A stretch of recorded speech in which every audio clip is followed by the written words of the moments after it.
दोस्तों, आज के वीडियो में हम आपसे राहु देव को लेकर चर्चा करेंगे। आज आपको लाल किताब अनुसार राहु देव को खुश करने के उपाय, राहु देव को मजबूत और प्रसन्न करने के घरेलू उपाय तथा नीच का राहु के उपाय, राहु ग्रह से संबंधित रोग। अगर आपकी कुंडली में लग्न में राहु देव विराजमान है तो आपको क्या उपाय करना है और राहु को कैसे शांत किया जाए, राहु देव को कैसे खुश करें तथा राहु के उपाय किस दिन करने हैं, इन सभी विषयों पर काफी विस्तार से बात करेंगे।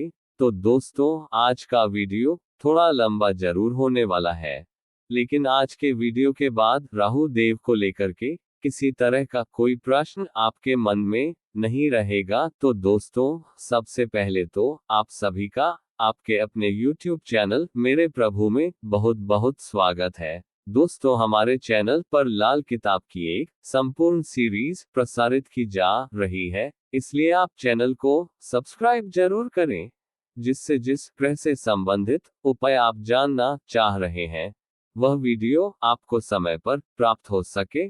और हाँ, यदि वीडियो से ऐसा लगता है कि सचमुच आपकी मदद हो रही है तो वीडियो को लाइक जरूर करें और जरूरतमंद लोगों के साथ शेयर भी करें, जिससे आपके साथ साथ और लोगों को भी इसका लाभ प्राप्त हो सके। दोस्तों, आपकी कुंडली में राहु अशुभ स्थान में विराजमान है तो लाल किताब के अनुसार वह उस जातक को संतान प्राप्ति और धन प्राप्ति में अड़चनें उत्पन्न करता है।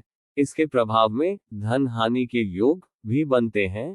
जिन जिन लोगों के पास कुंडली नहीं है या जो लोग कुंडली को देख नहीं पाते, वह कैसे समझे कि उनकी कुंडली में राहु देव की स्थिति अच्छी नहीं है। तो दोस्तों, यहाँ आपके सामने हम कुछ बातें रख रहे हैं। आप उन बातों के माध्यम से यह जान सकते हैं कि आपकी कुंडली में राहु देव की स्थिति अच्छी नहीं है। राहु को आप एक तरह की धमकी मान सकते हैं, जिससे हमेशा आपको डर बना रहता है। राहु को आप जेल में बंद कैदी भी मान सकते हैं। स्टील के जितने भी बर्तन होते हैं राहु के अधिकार क्षेत्र में आते हैं। हाथी दांत की बनी हुई वस्तुएं भी राहु का ही रूप मानी जाती है। राहु एक ऐसा मित्र होता है जो पीठ पीछे आपकी बुराई करता है।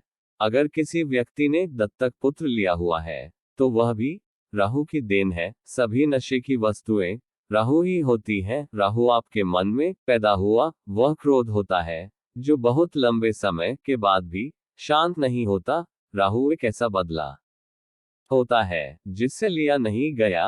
अगर बात शेयर मार्केट की करें तो शेयर मार्केट की गिरावट में राहु का हाथ होता है, लेकिन उछाल के लिए केतु जिम्मेदार होता है। अगर किसी मकान में बहुत लंबे समय से ताला लगा हुआ है तो वह भी राहु का ही प्रभाव होता है। राहु वह धन है जिस पर आपका कोई हक नहीं है या जिसे अभी तक लौटाया नहीं गया है। न लौटाया गया उधार भी राहु है। उधार ली गई सभी वस्तुएं राहु खराब करती हैं। तो दोस्तों, अगर आपको ऐसा लगता है कि आपकी कुंडली में राहु देव की स्थिति अच्छी नहीं है तो आपको किसी से कोई भी चीज मुफ्त में नहीं लेनी चाहिए, क्योंकि हर मुफ्त की चीज पर राहु का अधिकार होता है। राहु एक ऐसा ग्रह होता है जिसका पता ही नहीं होता कि कब अपना मिजाज बदल ले। जैसे कि कुछ देर पहले आप जो काम करने वाले हैं और थोड़ी देर के बाद ही आपका मन बदल जाता है और आप कोई दूसरा काम करने लग जाते हैं। तो मन की इस दुविधा के पीछे भी राहु देव का ही हाथ होता है। किसी भी प्रकार की अप्रत्याशित घटना का दावेदार राहु ही होता है। आप खुद नहीं जानते कि आप आने वाले कुछ घंटों में क्या करने वाले हैं या कहां जाने वाले हैं। तो इसमें निस्संदेह राहु का आपसे कुछ नाता है। या तो राहु लग्नेश के साथ है या लग्न में ही राहु है। यदि आप जानते हैं कि आप झूठ की राह पर हैं, परंतु आपको लगता है कि आप सही कर रहे हैं, तो यह धारणा आपको देने वाला राहु ही है। किसी को धोखा देने की प्रवृत्ति राहु पैदा करता है। यदि आप पकड़े जाएं, तो इसमें भी आपके राहु का दोष है और यह स्थिति बार बार होगी। इसलिए राहु का अनुसरण करना बंद करें, क्योंकि यह जब बोलता है तो कुछ और सुनाई नहीं देता। जिस तरह कर्ण पिशाचिनी आपको गुप्त बातों की जानकारी देती है। उसी तरह यदि राहु आपकी कुंडली में बलवान होगा तो आपको सभी तरह की गुप्त बातें बैठे बिठाई पता चल जाएंगी। यदि आपको लगता है कि सब कुछ गुप्त है और आपसे कुछ छुपाया जा रहा है, या आपके पीठ पीछे बोलने वाले लोग बहुत अधिक हैं, तो यह भी राहु की ही करामात है। राहु रहस्य का कारक ग्रह है और तमाम रहस्य की परतें राहु की ही देन होती हैं। राहु एक ऐसा झूठ है जो बहुत लुभावना लगता है। राहु झूठ का वह रूप है जो झूठ होते हुए भी सच जैसे प्रतीत होता है। राहु कम से कम सत्य तो कभी नहीं है। जिन संबंधों का आधार असत्य होता है, या जो संबंध असत्य की डोर से बंधे होते हैं, जो संबंध दिखावे के लिए होते हैं, वे राहु के ही बनावटी सत्य हैं। राहु व्यक्ति को झूठ बोलना सिखाता है, बातें छिपाना, बात बदलना, किसी के विश्वास को सफलतापूर्वक जीतने की कला राहु के अलावा कोई और ग्रह नहीं दे सकता। राहु एक ऐसा लालच है जिसमें व्यक्ति को कुछ अच्छा बुरा दिखाई नहीं देता, केवल अपना स्वार्थ ही दिखाई देता है। इसलिए दोस्तों, जिनकी कुंडली में राहु बलवान होता है, वह व्यक्ति बहुत जल्दी सफल होते हैं। जिसके झूठ का बोलबाला अधिक होता है और जिसके दिखावे में जान होती है, इन सब के पीछे राहु की ताकत रहती है। मांस मदिरा का सेवन करना, बुरी लत, चालाकी और क्रूरता, अचानक आने वाला गुस्सा, पीठ पीछे बुराई करना, ये सब राहु की विशेषताएं हैं। असलियत को सामने न आने देना ही राहु की खासियत है। दोस्तों, अब बात करते हैं उन उपायों की जिन उपायों को करके आप राहु देव को प्रसन्न कर सकते हैं और उनके बुरे प्रभावों को कम कर सकते हैं। दोस्तों, इसके लिए आपको जो उपाय करना है, उसमें 7 दिनों तक काले कुत्ते को मीठी रोटी बनाकर खिलानी है। लेकिन इस उपाय के लिए ध्यान रखना है कि यह उपाय आपको बुधवार से प्रारंभ करना है और अगले 7 दिन तक लगातार यह काम करना है। दूसरा उपाय जो राहु देव को प्रसन्न करने के लिए आप कर सकते हैं, उसके लिए आपको भिखारियों को काले अथवा चितकबरे कंबल दान करने हैं और पक्षियों को दाना डालना है। लेकिन दोस्तों, बहुत से लोगों के मन में यह सवाल आता है कि अगर हम पक्षियों को अपनी छत पर दाना डालेंगे तो पक्षी हमारी छत को गंदा करेंगे, और छत के गंदे रहने से भी राहु देव अक्सर नकारात्मक प्रभाव उत्पन्न करते हैं। तो इसके लिए आपको या तो पक्षियों को आप घर से बाहर दाना डालें, या पक्षियों को दाना डालने के बाद अपनी छत को साफ कर दें। अगर आप ऐसा करते हैं तो राहु देव की कृपा आपको निश्चित रूप से प्राप्त होने लगेगी। दोस्तों, राहु देव को प्रसन्न करने का जो अगला उपाय है, उसके लिए आपको 3 या 5 मूली बुधवार और शनिवार को शिव मंदिर में जाकर दान करनी चाहिए। यह भी बहुत जबरदस्त उपाय है और इस उपाय को करने से आप देखेंगे कि कुछ ही दिनों में राहु देव से आने वाली समस्याएं धीमे धीमे स्वयं ही समाप्त होने लगेंगी। दोस्तों, अगर आप नित्य रूप से दुर्गा कवच का पाठ करते हैं और यदि राहु यंत्र को पंचधातु के पत्र पर उत्कीर्ण करवाकर नित्य पूजा करते हैं, तो इससे राहु देव बहुत प्रसन्न होते हैं और इससे आपको राहु देव की कृपा प्राप्त होने लगती है। यदि आप चांदी का ठोस चौकोर टुकड़ा हमेशा अपने पास रखते हैं, तो इससे भी राहु देव के नकारात्मक प्रभाव में कमी आने लगती है। लाल किताब अनुसार राहु को खुश करने के लिए, या यूं कहे कि राहु को मजबूत और प्रसन्न करने के मंत्र की बात की जाए तो ये वो मंत्र है जिससे अगर आपका राहु नीच का हुआ या लग्न में बैठकर परेशान कर रहा है, तो इस राहु को खुश करने का मंत्र आपको नीचे बताए गए संख्या अनुसार जाप करे, आपको जरूर सफलता मिलेगी। राहुदेव का बीज मंत्र होता है ओम रा राहवे नमः। तांत्रिक मंत्र होता है ओम भ्रा भ्री भ्रौन स राहवे नमः। दोस्तों, प्रत्येक ग्रह का जो बीज मंत्र होता है, उनकी संख्या भी निर्धारित होती है, इसलिए आपको निर्धारित जप संख्या के अनुसार ही मंत्रों का जप करना चाहिए। अगर बात राहुदेव की करें तो इनकी जप संख्या 18,000 होती है, लेकिन कलयुग में ऐसा माना जाता है कि प्रत्येक ग्रह की जो भी जप संख्या होती है उसके 4 गुना बीज मंत्र का जप करना होता है, तब हमें जाकर उस ग्रह के सकारात्मक परिणाम प्राप्त होने शुरू होते हैं। अब बात करते हैं कि राहु देव से संबंधित जो भी उपाय आपको बताए गए हैं वह आपको किस दिन करने चाहिए। कुंडली में राहु के दोष को कम करने के लिए भगवान शिव या श्री हरि विष्णु की पूजा भी करनी चाहिए। इसके साथ ही नियमित रूप से शनिवार और सोमवार के दिन जल में थोड़े से काले तिल डालकर शिवलिंग पर अभिषेक करें, इससे राहु और केतु का प्रभाव कम होगा। रविवार के दिन विशेषकर राहु के अशुभ प्रभाव से बचने के लिए कुष्ठ आश्रम में दान करना चाहिए। दान देने से राहु का अशुभ प्रभाव कम होता है और इससे वह प्रसन्न भी होते हैं। इसके अलावा जितने भी उपाय जो इस पोस्ट में दिए हैं वो सभी भी आप रविवार को ही करें, क्योंकि रविवार राहु ग्रह का वार भी है। अगर आप राहु देव के बीज मंत्रों का जाप कर रहे हैं तो आपको प्रतिदिन एक माला जरूर करनी चाहिए। दोस्तों, अब बात उन लोगों की कर लेते हैं जिन लोगों के पास अपनी कुंडली है और भी अपनी कुंडली में राहु देव की स्थिति को देख भी सकते हैं। तो ऐसी स्थिति में आपकी कुंडली में राहु देव जिस स्थान पर बैठे हुए हैं उस स्थान के अनुसार भी आप सटीक उपाय करके राहु देव की कृपा प्राप्त कर सकते हैं। लाल किताब के अनुसार ग्रह चाहे शुभ स्थिति में हो या अशुभ, उसका उपाय करने से जहां उसके फल में स्थायित्व रहता है, वही दूसरी तरफ अशुभ ग्रह का उपाय करने से उसके दुष्प्रभाव की शांति होती है। तो यदि आपकी कुंडली में राहु देव प्रथम भाव में है तो आपको गले में चांदी धारण करना चाहिए, जो दूध में धोकर जल में प्रवाहित करना चाहिए। रात में सिरहाने सौंफ रखकर सोएं तथा गुड़, गेहूं, तांबे का दान करें।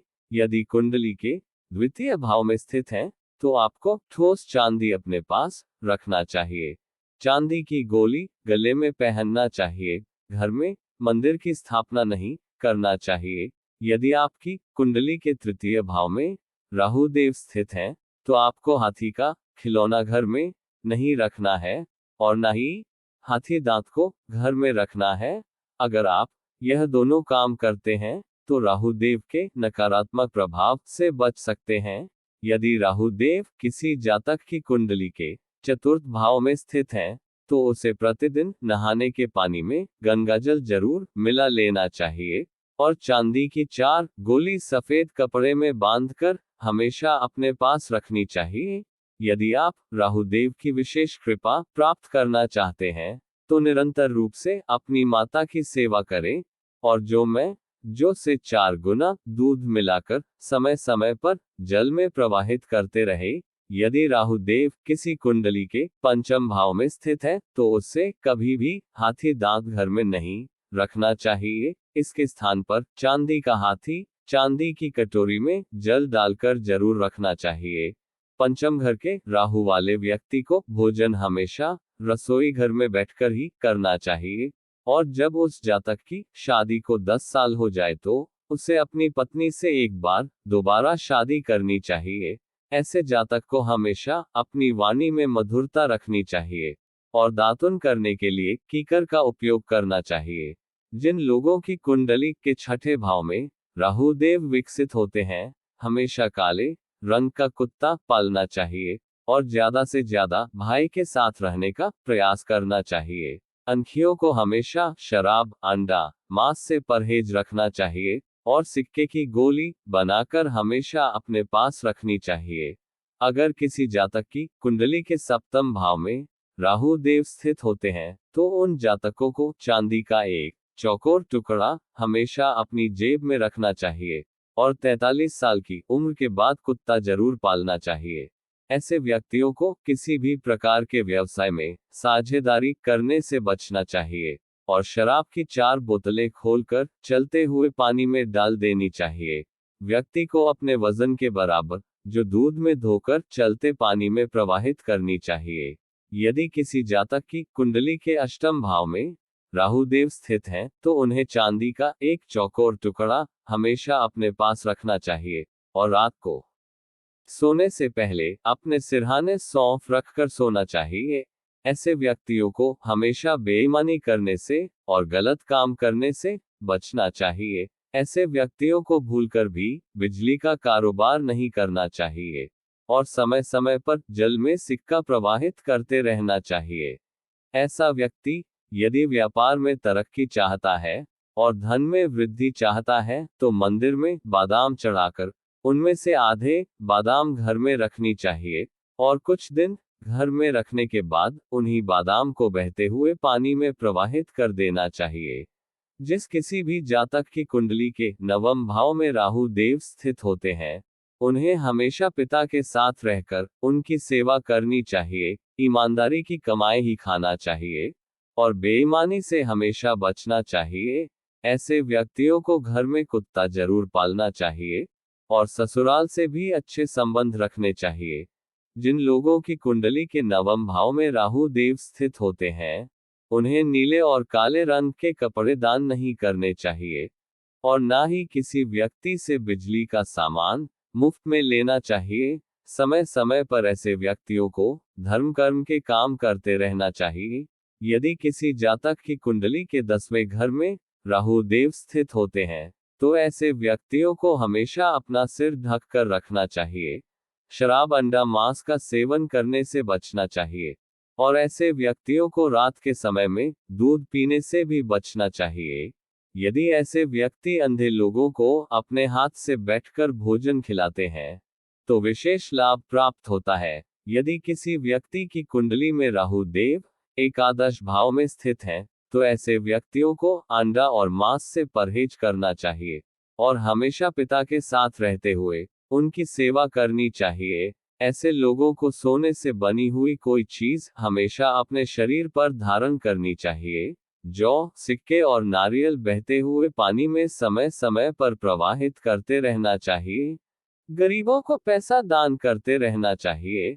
ऐसे व्यक्तियों को नीले रंग का कपड़ा ना तो पहनना चाहिए और ना ही अपने पास रखना चाहिए। अगर ऐसे व्यक्ति लोहे का कड़ा छल्ला या चेन पहनते हैं तो विशेष लाभ प्राप्त होता है और साथ ही ऐसे व्यक्तियों को मंदिर में प्रतिदिन जाना चाहिए।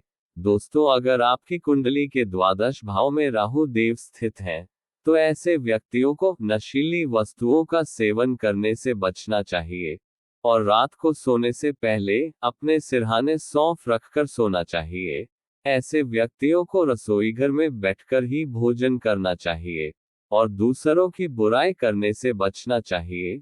दोस्तों, यह राहु देव के इतनी जबरदस्त उपाय हैं कि अगर कोई जातक इनमें से किसी उपाय को अपने अनुसार करता है तो उसे तुरंत लाभ प्राप्त होता है। लेकिन लाल किताब के उपायों को करते समय आपको विशेष सावधानी रखनी चाहिए। वह सावधानी इस बात को लेकर होनी चाहिए कि अगर आप लाल किताब में दिए गए उपायों को कर रहे हैं, तो आपको एक बार में एक ही उपाय करना चाहिए और आप जिस उपाय को भी कर रहे हैं, उस उपाय को कम से कम 40 दिन और अधिकतम 43 दिन निरंतर करते रहना चाहिए। सामान्य नियम यह होता है कि उपाय में किसी तरह की नागा नहीं होनी चाहिए। फिर भी यदि किसी कारणवश आप निरंतरता नहीं रख पाते हैं, तो आपको उपाय दोबारा प्रारंभ कर देना चाहिए। उपाय करते समय एक और विशेष बात का ध्यान रखना है कि उपाय सूर्योदय से लेकर के सूर्यास्त के बीच में ही किया जाना चाहिए। यदि किसी कारणवश जिस व्यक्ति को राहु देव के नकारात्मक प्रभाव हो रहे हैं और वह व्यक्ति उपायों को करने में असमर्थ है, तो उसके खून का रिश्तेदार जैसे पिता, पुत्र या भाई भी उसके लिए उपाय कर सकता है।